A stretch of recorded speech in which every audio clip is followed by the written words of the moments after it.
Shalom saudara, ketemu lagi dengan saya Uncle Mandil dan kali ini dari alam Uncle Mandil ini akan membagikan sesuatu di video Uncle Mandil ini.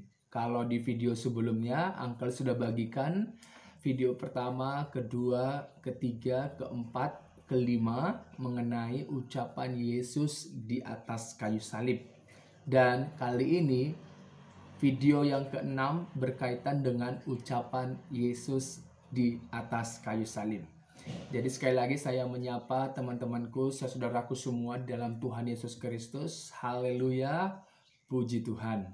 Dan hari ini saudara, saya akan membagikan ucapan Yesus yang keenam di atas kayu salib kepada saudara semuanya, ya. Dan kita akan buka Alkitab kita dalam Yohanes pasal 19 ayat yang ke-30. Di sana dikatakan apa? Saya akan bacakan Alkitab saya dalam Yohanes pasal 19 ayat yang ke-30. Sesudah Yesus meminum anggur asam itu, berkatalah ia, "Sudah selesai." Lalu ia menundukkan kepalanya dan menyerahkan nyawanya. Jadi sekali lagi saya baca. Sesudah Yesus meminum anggur asam itu, berkatalah ia, "Sudah selesai." Lalu ia menundukkan kepalanya dan menyerahkan nyawanya. Nah, saudara, ini adalah ucapan atau perkataan Yesus yang keenam, ya, yang keenam, di mana di atas kayu salib. Kalau kita lihat, Yesus berkata, "Sudah selesai." Sudah selesai. Kalau dilihat dari teks Yunaninya, itu kata "sudah selesai" menggunakan istilah kata tetelestai. Tetelestai. Dalam bahasa Ibraninya menggunakan kata kulah. Ada juga menggunakan kata nishlam. Nishlam. Jadi kata kulah ini itu bentuk full perfect third masculine singular. Sedangkan nishlam itu nifal perfect third person masculine singular. Jadi kata nishlam ini saudara, itu akar katanya atau kata dasarnya itu adalah shilem. Shilem yang artinya membayar dengan lunas.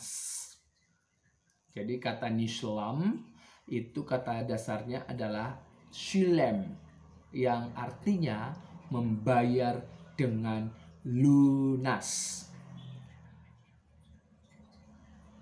Kalau kita lihat, saya akan menyampaikan bahwa dalam sebuah papirus, ya, papirus Yunani kuno, di sana ada tulisan yang ditulis yaitu tetelestai.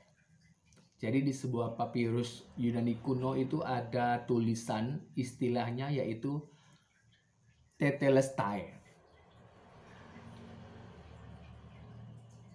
Jadi tetelestai ini ditulis pada jajahan Romawi, di mana ini adalah surat tanda sudah selesai atau sudah dibayar pajak atau utang piutang. Utang piutang. Jadi kalau seseorang sudah memberikan yang namanya sudah membayar melunasi, maka diberikan surat, ya, surat tanda sudah selesai atau sudah dibayar lunas, di mana di dalam papirus Yunani kuno itu ditulis dengan istilah tetelestai. Tetelestai, ya. Jadi tulisan tetelestai ini yang digunakan pada zaman Romawi dalam masa jajahannya yang sebagai hutang piutang ya telah lunas dibayar. Digunakan oleh para rasul juga, saudara. Jadi istilah tetelestai ini juga digunakan oleh para rasul untuk menjelaskan bahwa darah Yesus ya atau nyawa Mesias itu telah membayar hutang dosa. Telah membayar hutang dosa. Itu saudara, telah membayar hutang dosa. Jadi coba kita baca di dalam 1 Petrus pasal pertama ayat 18 sampai yang ke-19. Coba kita baca. Saya akan baca di dalam Alkitab saya. Sebab kamu tahu bahwa kamu telah ditebus dari cara hidupmu yang sia-sia, yang telah kamu warisi dari nenek moyangmu. Itu bukan dengan barang yang fana, bukan dengan perak atau emas. Ayat 19. Melainkan dengan darah yang mahal, yaitu darah Kristus yang sama seperti darah anak domba yang tak bernoda dan tak bercacat. Ini yang ditulis oleh para rasul. Rasul Petrus. Petrus adalah salah satu murid dari 12 murid Tuhan Yesus Kristus. Dia menuliskan dalam suratannya di dalam 1 Petrus pasal 1 ayat 18-19 tadi bahwa kamu telah lunas ya dibayar oleh darah Kristus. Jadi istilah kata tetelestai yang dipakai dalam hutang piutang pajak yang menandakan lunas dalam salah satu papirus Romawi kuno itu dipakai istilah itu untuk menggambarkan, untuk menunjukkan, untuk menyatakan bahwa sebagaimana tetelestai yang di dalam pemahaman, pengertian telah lunas dalam jajahan Romawi kuno, surat yang diberikan tanda bahwa lunas dibayar, istilah itu juga lah yang dipakai oleh para rasul. Dan di dalam 1 Petrus pasal 1 ayat 18-19, kata tetelestai ini menggambarkan, menunjukkan, memberikan makna ya bahwa darah Kristus telah menyelesaikan, telah lunas membayar kamu, menebus kamu. Salah satu rasul juga yaitu Rasul Paulus di dalam 1 Korintus 6 ayat yang ke-20. Saya akan bacakan. Sebab kamu telah dibeli dan harganya telah lunas dibayar. Karena itu muliakanlah Allah dengan tubuhmu. Jadi Paulus juga menuliskan mengenai tetelestai ini dengan mengarah kepada telah lunas dibayar. Harganya telah lunas dibayar. Dibayar dengan apa? Bukan dengan emas ataupun perak, melainkan darah Kristus. Darah Kristus. Coba kita baca lagi di dalam suratan yang ditulis oleh rasulnya. Dalam Kolose pasal 2 ayat yang ke-13 sampai yang ke-14. Dengan menghapus surat utang ya yang oleh ketentuan-ketentuan hukum ya.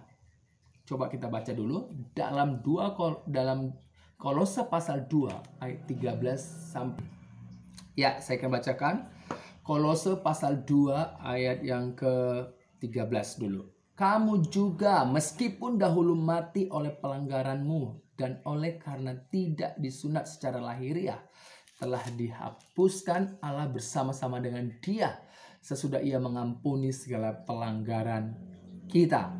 Ayat 14. Dengan menghapus surat utang yang oleh ketentuan-ketentuan hukum mendakwa dan mengancam kita, dan itu ditiadakannya dengan memakukannya pada kayu salib. Luar biasa, saudara. Luar biasa. Ketika Yesus berkata sudah selesai, yang dalam teks Yunaninya tetelestai, yang dalam teks Ibraninya nishlem, ya, itu artinya telah selesai, telah lunas dibayar oleh darah Yesus yang memakukan semuanya di atas kayu salib. Dan kita telah merdeka dari dosa dan konsekuensi dosa itu. Segala tuntutan-tuntutan menurut hukum Taurat sudah selesai oleh darah Yesus. 1 Petrus pasal 2 ayat yang ke-24.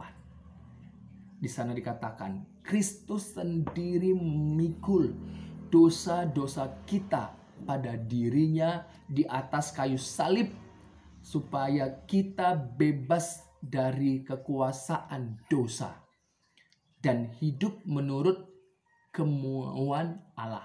Kemauan Allah. Dalam 2 Korintus pasal 5 ayat 14 sampai 15. Saudara buka baca Alkitabnya. Dan Kristus telah mati untuk semua orang, supaya mereka yang hidup tidak lagi hidup untuk dirinya sendiri, tetapi untuk Dia yang telah mati dan telah dibangkitkan untuk mereka. Jadi saudara, tetelestai sudah selesai. Nishlem membentuk makna bahwa babak baru atau kehidupan baru dalam persekutuan kita dengan Allah. Allah sebagai Bapa, dan kehidupan kekal ya dianugerahkan kepada setiap orang yang beriman, yang percaya, yang datang kepada Yesus Kristus. Seperti yang dikatakan oleh Yesus juga di dalam Yohanes pasal 14 ayat 1 sampai 4, tapi kita baca ayat yang ketiga saja. Dan apabila aku telah pergi ke situ dan telah menyediakan tempat bagimu, aku akan datang kembali dan membawa kamu ke tempatku, supaya di tempat di mana aku berada, kamu pun berada. Telah pergi ke situ mana saudara? Kalau kita lihat di ayat 1 sampai 2, ke rumah Bapakku. Ya, puji Tuhan.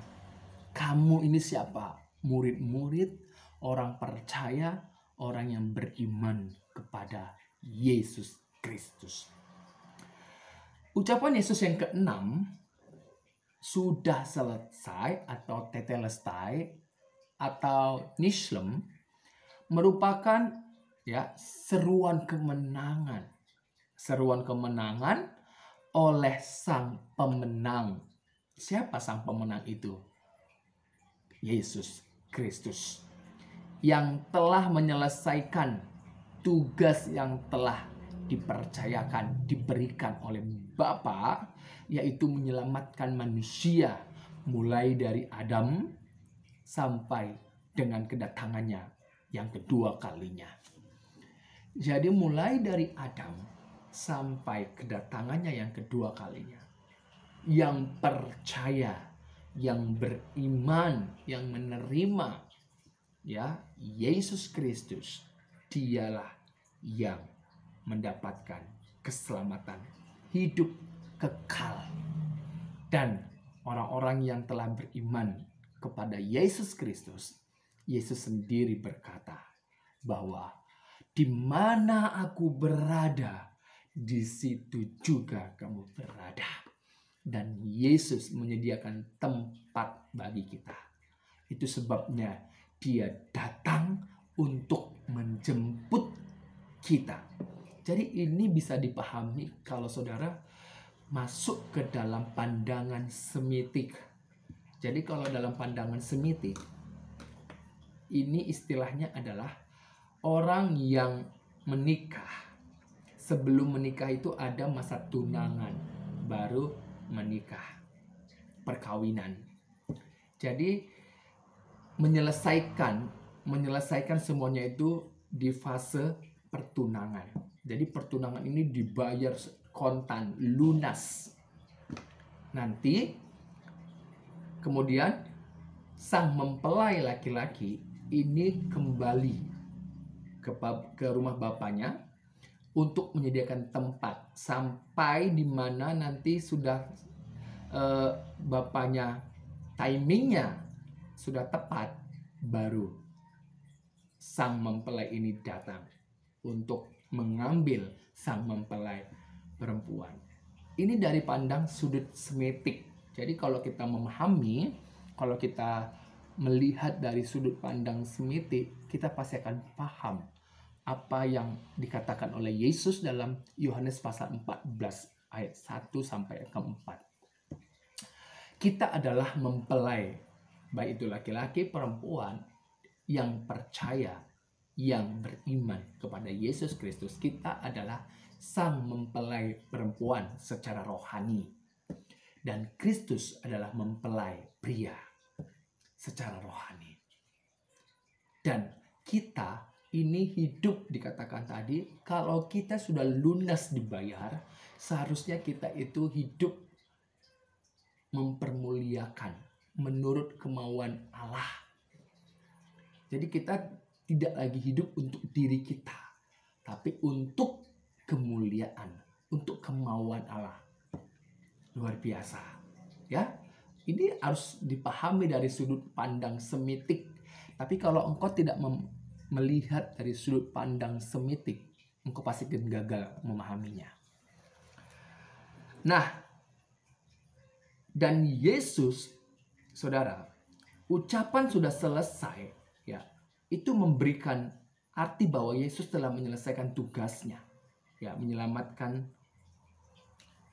Tidak hanya selesai apa artinya menyelesaikan tugasnya? Tidak hanya menyelesaikan tugas, tetapi juga memenuhi segala tuntutan Taurat, ya, dan juga menggenapi seluruh, ya, nubuat atau simbol yang ada dalam Tanakh atau perjanjian lama mengenai Mesias.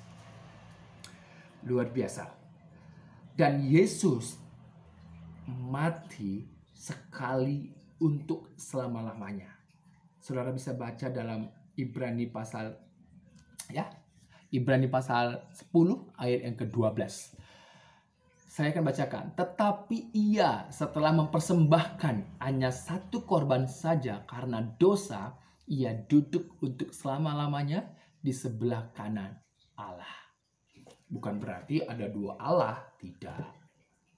Jadi ini adalah ungkapan. Kalau kita kembali lagi, kalau kita melihat dari sisi pandang semitik, kita pasti memahami apa maksudnya duduk di sebelah kanan Allah. Ini juga salah satu nubuatan yang digenapi, yang ditulis oleh Raja Daud dalam kitab Mazmur. Ya. Jadi Yesus telah menggenapi nubuat mengenai Mesias itu. Apa yang ditulis dalam Tanakh atau perjanjian lama itu sudah digenapi oleh Yesus Kristus.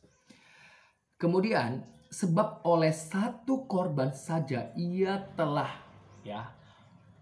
telah menyempurnakan untuk selama-lamanya mereka yang ia kuduskan. Jadi luar biasa saudara. Jadi ucapan sudah selesai atau tetelestai atau nishlem, ya, di mana kata nishlem tadi data dasarnya adalah shilem. Shilem itu ada 3 huruf dalam kata dasar shilem, ya.